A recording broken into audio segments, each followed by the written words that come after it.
قرآنی صورتوں کی مختصر اردو تفسیر شہناز کیسر کے ساتھ اس رمضان صرف باب الایمان پر۔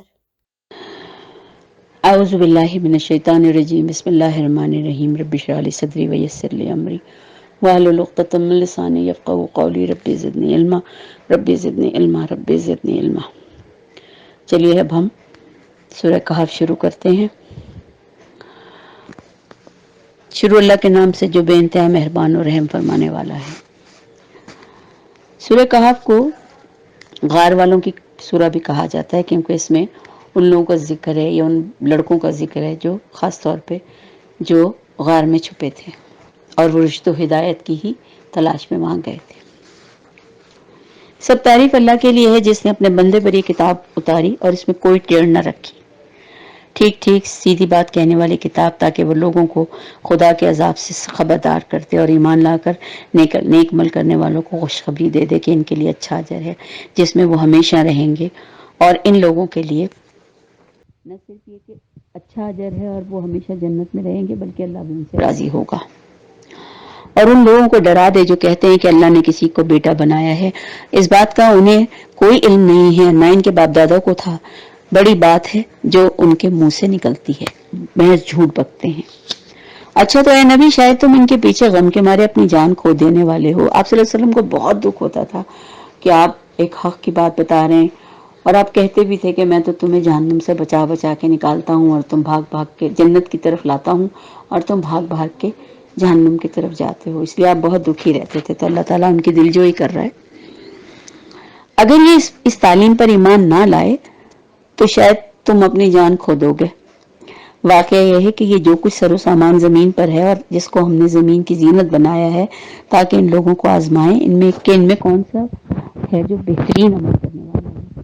آخرکار اس سب کو ہم جگہ میدان بنا دینے والے ہیں۔ کیا تم سمجھتے ہو کہ غار والے اور کتے والے ہماری کوئی بڑی عجیب نشانیوں میں سے تھے؟ یہ دراصل یہ وہ نوجوان تھے جو اپنا ایمان بچانے کے لیے غار میں گئے تھے، اور جن کے غار میں بعد میں ان کا ایک کتبہ لگا دیا گیا تھا کہ یہاں پہ یہ لوگ دفن ہیں۔ یہ آج بھی یہ نشانیاں موجود ہیں۔ جب وہ چند نوجوان غار میں پناہ گزین ہوئے اور انہوں نے کہا، اے پروردگار، ہم کو اپنی رحمت خاص سے نواز اور ہمارا معاملہ درست کر دے، تو ہم نے انہیں اسی غار میں تھپک کر سال کے لیے گہری نیند سلا دیا۔ پھر جب ہم نے انہیں اٹھایا تاکہ دیکھیں کہ ان کے دو گروہوں میں سے کون اپنی مدت قیام کا ٹھیک شمار کرتا ہے، ہم ان کا اصل واقعہ تمہیں سناتے ہیں۔ وہ چند نوجوان تھے جو اپنے رب پر ایمان لائے تھے، اور ہم نے ان کی ہدایت میں کو ترقی بھی دی تھی۔ ہم نے ان کے دل اس وقت مضبوط کر دیے تھے جب وہ اٹھے اور انہوں نے یہ اعلان کر دیا تھا کہ ہمارا رب تو بس وہی ہے جو زمین اور آسمانوں کا رب ہے، ہم اسے چھوڑ کر کسی اور کو نہ پکاریں گے، اگر ہم ایسا کریں گے تو ہم بالکل بے جا بات کریں گے۔ پھر انہوں نے آپس میں ایک دوسرے سے کہا کہ یہ ہماری قوم تو رب کائنات کو چھوڑ کے دوسرا خدا بنا بیٹھی ہے، یہ لوگ ان کے معبود ہونے پر کوئی واضح دلیل کیوں نہیں لاتے؟ آخر اس شخص سے بڑا ظالم کون ہو سکتا ہے جو اللہ پہ جھوٹ باندھے؟ اب جب کہ تم ان سے ان کے معبودان غیر اللہ سے بے تعلق ہو چکے تو چلو اب چل کے غار میں پناہ لے لو، تمہارا رب تم پر اپنی رحمت کا دامن وسیع کرے گا اور تمہارے کام کے لیے سر و سامان مہیا کرے گا۔ تم انہیں غار میں دیکھتے تو تمہیں یوں لگتا کہ سورج جب نکلتا ہے تو ان کے غار کو چھوڑ کر دائیں جانب چڑھ جاتا ہے، اور جب غروب ہوتا ہے تو ان سے بچ کر بائیں جانب اتر جاتا ہے، اور وہ وہی ہیں کہ غار کے اندر ایک وسیع جگہ میں پڑے ہوئے ہیں۔ یہ اللہ کی نشانی میں سے ایک نشانی ہے، جسے اللہ کو ہدایت دینی ہوتی ہے وہ اسی کو ہدایت دیتا ہے، اور وہی ہدایت پانے والا ہے۔ اور اللہ جسے بھٹکا دے تو پھر ظاہر ہے کہ یہ اللہ کا ہی فیصلہ ہے، پھر اس کے بعد ہم اس کو دوبارہ ہدایت پر نہیں لا سکتے۔ تم انہیں دیکھ کر یہ سمجھتے کہ وہ جاگ رہے ہیں، حالانکہ وہ سو رہے تھے۔ ہم انہیں دائیں بائیں کروٹ دلاتے رہتے تھے، اور ان کا کتا غار کے دہانے پر ہاتھ پھیلائے بیٹھا تھا۔ اگر تم کہیں جھانک کر اسے دیکھتے تو الٹے پاؤں بھاگ کھڑے ہوتے، وہ اتنی خوفناک شکل کا تھا، اور تم پر ایک عجیب طرح کی وحشت بیٹھ جاتی۔ اسی عجیب کش میں سے ہم نے انہیں اٹھایا بٹھایا تاکہ ذرا آپس میں پوچھ گچھ کریں۔ ان میں سے ایک نے پوچھا، کتنی دیر اس حال میں رہے؟ دوسروں نے کہا، شاید